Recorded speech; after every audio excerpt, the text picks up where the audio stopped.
Okay, now let's see what role the teacher plays under realism in classrooms. Realistic teachers perform different functions in the classroom. Number one, they must have a solid grounding in science, math, and the humanities.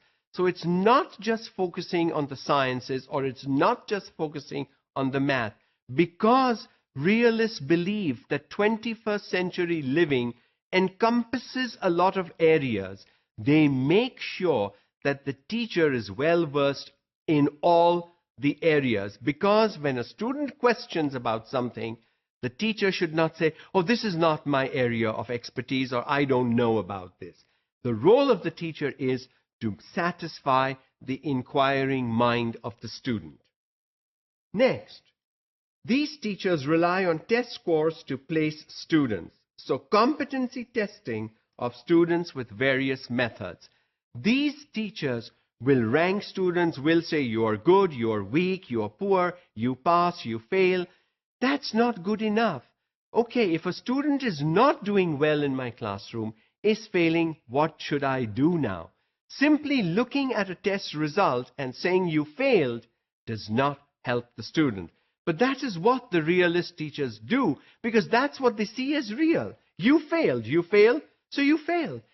I can't do anything, you didn't learn, so you failed. Well, the blame game cannot be played blaming the student or the family or the economic or socio-economic standing of the student. That cannot be blamed for the student failing. Did I do enough for the student? Did I do all that I could have done to make sure that the student does not fail? And in reality, if a student still fails, I may not have done it all. Readily adopting new technology. Because they are real, they see the new technology as important. So they will adopt it. They will adopt it, they will use it, but do they make the students use it? I can get a smartphone, I can get an iPad, I can get a laptop, but I'm using it. What about my students? Do I use all this wonderful stuff with my students? Because I begin to see that this is real. The calculator is a thing of the past. The typewriter is a thing of the past. The fountain pen is a thing of the past. So I take the new technology, I believe it is real, it is important, but how do I use it in my classroom with my students? Do they benefit from the use of the new technology, or when it is misused in my classroom, do I simply erupt and blame the student for being immature, for being selfish, for not being considerate, for not obeying the class rules? Enabling students to learn objective methods of evaluating the works above. In the sciences, in the math, in the arts, in the humanities, don't tell the student what you think. Let the student tell you what they think. That's what this is. Learn the objective methods of evaluating. Did you enjoy the story? Why? Why not? What do you think? What could the author have done? Will you read something else by the same author? Those kinds of inputs, when the student evaluates something that he's read or seen on his own without the teacher's input, is what the realistic teacher would believe in. And that's the role they play. Teachers' responsibility to teach skills and discipline knowledge.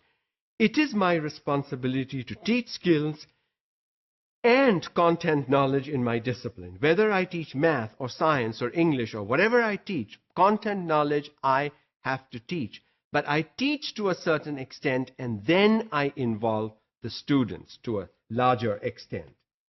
Teachers should be competent in a specific subject matter. I should know about all the different subjects, or very many different subjects, but I should be competent in the one subject I teach. In other words, I should know everything, practically everything about that one subject I teach. Teacher presenting ideas in a clear and consistent manner and demonstrating that there are definite ways to judge works of art, music, poetry, and literature. In other words, the teacher is the example. I will give one or two examples, I will give one or two samples of what good literature is, good art is, good poetry is, good music is. But then I expect the students to be doing the same thing on their own with other pieces of literature, with other poems, with other works of art, not the ones that I have only talked about in the class. So setting an example is key, because that is reality. We learn by observing. We learn by imitating. We learn by seeing what other people do. And those are the kinds of practices the realist teachers are involved in.